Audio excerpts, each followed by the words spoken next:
Well, ladies and gentlemen, good morning, good afternoon, and good evening. All hiring decisions in business are performed by leaders.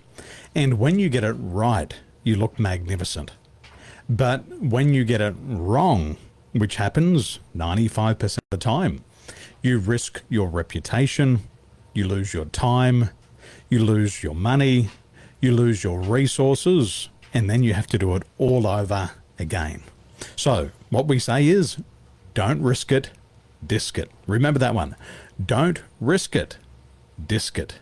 Disc it, biscuit. Okay, you know what I mean. Eyes on the screen.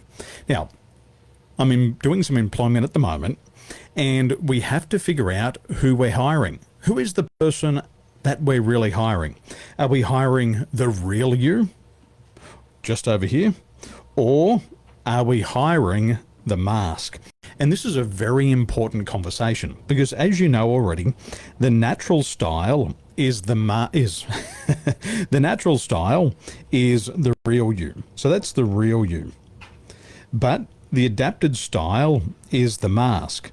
So what we have to have a look at here is, who are we hiring?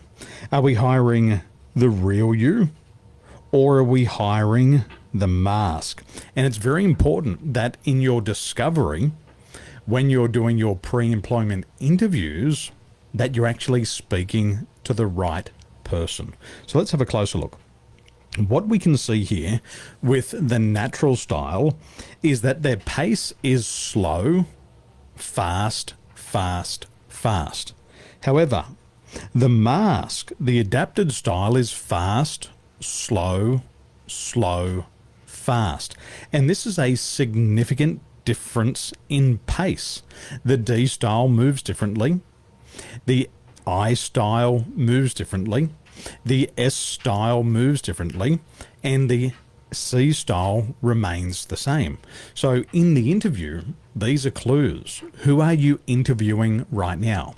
Are you seeing the real you, or are you seeing the mask?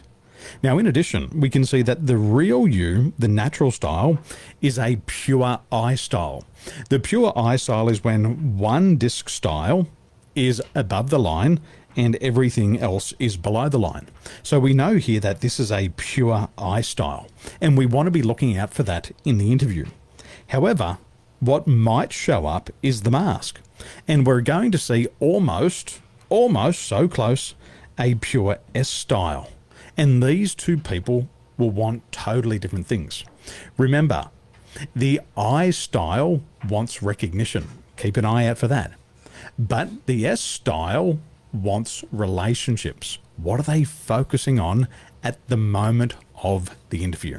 Now, there's a couple of things that we can also determine from this style here.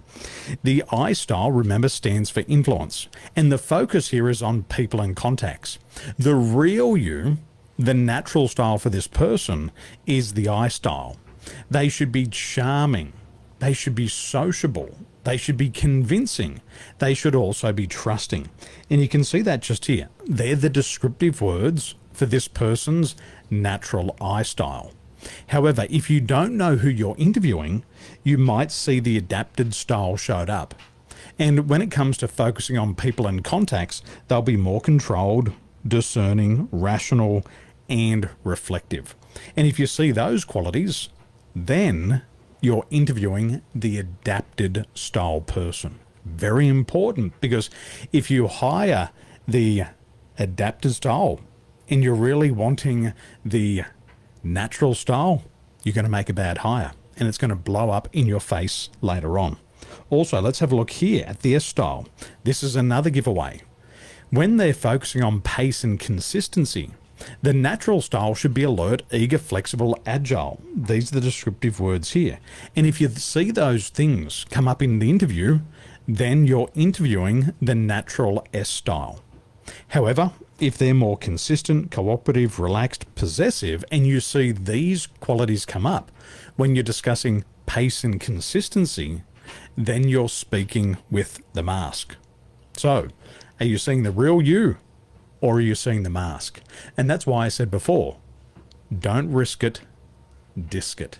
So if you're a leader and you want to make sure that your company gets the right people on the team, don't risk it, disc it.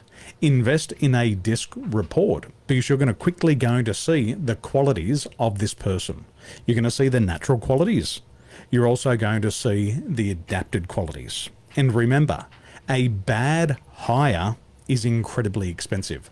One bad hire in a business can cost 5 to 7 times the candidate's annual salary. So think about it. If they're getting paid $100,000 and you get it wrong, the company will lose $500,000. Now that's calculated in loss of time, training, resources, effort, recruitment costs, marketing, advertising for that position. It also equates for the downtime. Remember, when somebody's not in that position, the job's not getting done. It's lost sales, etc. And then if you've got to replace that person, you've got to go through the whole hiring process again. You've got to interview more. All the costs add up, and these are sunk costs. That's why we say it costs you 5 to 7 times their annual salary. And this is not just something that's been made up. This is something that has been scientifically proven. Go to the HR magazines, read the HR forums, type in the cost of a bad hire, and you're going to see it's 5 to 7 times that position's annual salary. So imagine you're bringing somebody into your company and they're earning $1 million a year and you got it wrong.